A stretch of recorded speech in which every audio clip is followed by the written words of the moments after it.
It was a bright Saturday morning, the kind where the lake glistened, like glass in the air, carried the scent of pine and barbecue. I was in my backyard, setting up a small family brunch by the water when I heard the familiar sound of high heels clicking on. Concrete, sharp, rapid, and full of self-importance. That sound could belong to only one person, Karen Whitmore, the self-proclaimed queen of the HOA. I groaned quietly. Every time Karen showed up, it meant trouble. Whether it was about unauthorized patio furniture or grass blades exceeding regulation height, she always had something to complain about. But today she looked unusually determined. Her face was painted with that overconfident HOA grin, and she was holding a clipboard, never a good sign. "Good morning, neighbor," she chirped, her voice dripping with fake sweetness. "We're hosting a small community gathering today, just a little get-together by the lake." I glanced at the clipboard. "Small?" I asked. "Karen, that list has like 50 names on it." She waved a manicured hand dismissively. "Oh, don't be dramatic. It's only a few friends, and since your property has the best lake access, I told everyone we'd be entering from your gate." My jaw dropped. "You what?" Karen adjusted her sunglasses. "You heard me. Your gate is wider and it opens directly to the dock area. It'll save us all time. You'll hardly notice us there." "Karen," I said slowly, trying to stay calm, "you can't just invite 50 people to use my property. This isn't community land, it's private." Her fake smile faltered. "Oh, don't be selfish. We're all part of this HOA family. What's yours is ours." "No," I said firmly. "That gate stays locked." "You're not using it." That's when her expression changed, like flipping a switch. Her face went red, and her voice sharpened into a shrill tone that echoed across the lake. "This is unbelievable. You're violating HOA spirit. I'll report you for obstruction of community events." "Go ahead," I said, turning back toward my house. But she wasn't done. "You'll regret this," she screamed. "When my guests arrive, we're coming through that gate, with or without your permission." I sighed, rubbing my temples. I knew Karen's temper, but this was new. If she really tried to bring a crowd here, things could get ugly. I decided then I'd be ready. The afternoon sun shimmered across the lake, turning the water into a mirror of gold. I had just finished cleaning up brunch when I heard it. Music. Loud, thumping party music echoing from the other side of my property fence. Then came the chatter, laughter, and engines. One by one, cars began lining up along the narrow road that led to my lakefront gate. SUVs, sedans, even a few golf carts, all filled with people dressed for a lakeside bash. And at the center of it all was Karen, waving her arms like an orchestra conductor. "All right, everyone," she shouted. "The gate's right there, just a quick walk down." I stepped out onto my deck, my phone already in hand. "Karen," I called out, "you can't bring all these people here. This isn't a public park." She looked up, squinting at me. "Oh, don't be ridiculous. It's a community celebration. We're celebrating the HOA's anniversary. You should be honored your property's being used." "Used?" I said sharply. "Try trespassed." She clapped her hands and signaled a few guests. "Could someone try the gate? It's probably not even locked." A man in flip-flops walked over, tugged on the latch, and found it sealed shut with a padlock. Karen's smile dropped. "You locked it?" "Of course I did," I said. "It's my property." "You didn't ask permission." The guests exchanged awkward looks. Some whispered. A few even backed away. But Karen wasn't about to lose face in front of her crowd. She stomped toward the gate, her heels crunching against the gravel. "This is harassment. You're ruining a community event. You're lucky I'm not charging you for being uncooperative." I took a slow breath. "Karen, the last time you tried something like this, the HOA fined you." "You really want that again?" Her face turned crimson. "You think you can threaten me?" "I am the HOA." Before I could respond, she whipped out her phone and started making calls. "Yes, hi. Cancel the catering drop-off at lot 12. Tell them to come. Straight to the lakefront gate. Yes, the locked one. We're getting it opened." I blinked. "You're joking, right?" But she wasn't. 10 minutes later, a catering van arrived, followed by 2 delivery trucks carrying tables and tents. Karen was determined to set up her entire event right outside my gate. I warned her again. "If you step 1 foot past that fence, I'll call the cops." Karen smirked. "Do it. I'll tell them you're violating HOA unity policy.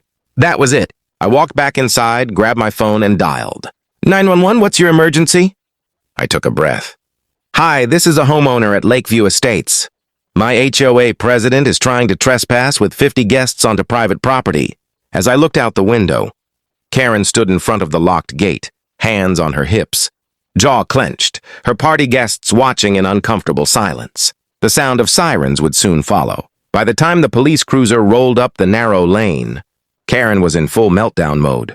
Her once carefully styled hair had begun to frizz from the heat, and her perfectly coordinated outfit was now stained with dust and frustration. The guests, sensing the tension, had grown quieter. The thumping music had been turned off, leaving only the sound of waves lapping against the dock and Karen's voice echoing over the water. When the officer stepped out of his vehicle, Karen immediately stormed toward him, her clipboard clutched like a weapon. Officer, thank goodness you're here. My neighbor is obstructing an official HOA event and refusing to let us use the community gate. The officer adjusted his sunglasses. Ma'am, which gate are we talking about? She pointed dramatically toward mine. That one. The big metal gate by the lake. It's supposed to stay unlocked for community access. I walked over calmly, phone still in hand. Officer, that's not true. The gate is on my property. The HOA doesn't own any part of this land. She's trying to bring 50 people onto private property without permission. The officer turned to me, eyebrow raised. You own that section of the lakefront? Yes, sir, I replied, holding up my property survey map. Everything past this fence line belongs to me. The HOA has access to the walking trail, not my dock. Karen scoffed. He's lying.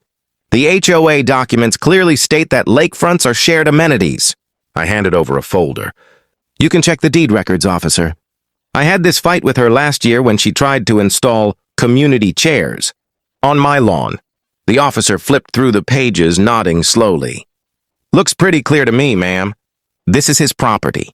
Karen's face twisted. No, you don't understand. He's just being selfish. We've hosted events here before. I crossed my arms. Once, 2 years ago, and only because I didn't know you'd invite the entire neighborhood and leave trash everywhere. The officer sighed. Ma'am, you can't force someone to let people onto their private land. If you and your guests don't have permission, you need to leave. The silence that followed was heavy. 50 guests, now standing awkwardly with their coolers and picnic baskets, waited for Karen to respond. Her voice cracked as she shouted, This isn't over. You're going to regret humiliating me in front of everyone. The officer remained firm. Ma'am, please calm down. I don't want to cite you for disorderly conduct. But Karen wasn't listening. She stormed back to her guests, yelling about tyrannical property, owners, and broken community spirit. Some guests started packing up quietly. Others apologized to me on their way back to their cars. As the police car idled nearby, Karen stood frozen at the gate, glaring at me like I'd just stolen her throne. And then, without warning, she slammed her clipboard onto the ground, stomped her heel into the gravel, and screamed, This isn't fair! By the next morning, the lakefront was quiet again. The only signs of the chaos that had unfolded were a few. Crushed plastic cups by the road and Karen's broken clipboard lying in the grass. I thought it was over until my phone buzzed. HOA emergency meeting, mandatory attendance. Of course, Karen wasn't done. That evening, I walked into the community clubhouse. Every seat was filled. Neighbors whispered as I entered, some smirking, others shaking their heads. At the front table sat Karen, red-faced but pretending to be composed, flanked by 2 board members who looked like they'd rather be anywhere else. She cleared her throat. Let's begin. We're here to discuss a serious violation of community unity. I raised an eyebrow. You mean trespassing? A ripple of laughter went through the room. Karen glared daggers at me. For your information, our HOA guidelines encourage cooperation for neighborhood events. You refused access to community members and embarrassed this organization. I kept my tone calm. Karen, those people weren't community members. Half of them were from outside the neighborhood. You planned a full-scale party on private land. The police had to get involved. The board's treasurer, an older gentleman named Mr. Benson, adjusted his glasses. Mrs. Whitmore, is that true? Karen sputtered. It was a misunderstanding. I was only trying to build community spirit. Another board member spoke up. By inviting 50 people onto property that isn't yours? The room murmured again. A few people nodded in agreement. For the first time, Karen looked cornered. I placed my folder on the table. Here's the police report in case anyone wants to review it. It clearly states that I acted within my property rights. Karen slammed her hands on the table. You think you can hide behind paperwork? You've ruined my reputation, Mr. Benson sighed. Karen, your behavior has gone too far. We've had multiple complaints this year. Noise violations, unauthorized gatherings, and now this. The board has decided to remove you as HOA president effective immediately. You could have heard a pin drop? Karen's jaw fell open. You can't do that. We just did, Mr. Benson said firmly. You'll remain a regular member, but your authority is revoked. Her face flushed crimson. This neighborhood is falling apart without me, she shrieked. You'll all regret this. But no one replied. People began clapping, softly at first, then louder. Even the board members joined in. Karen grabbed her purse, muttered something under her breath, and stormed out of the room, her heels echoing down the hallway until the door slammed shut behind her. Later that night, as I sat on my porch overlooking the calm lake, I felt an unfamiliar peace. The sky reflected perfectly in the water, undisturbed by chaos. For the first time in months, it truly felt like my home again. The next morning, a new email arrived from the HOA board.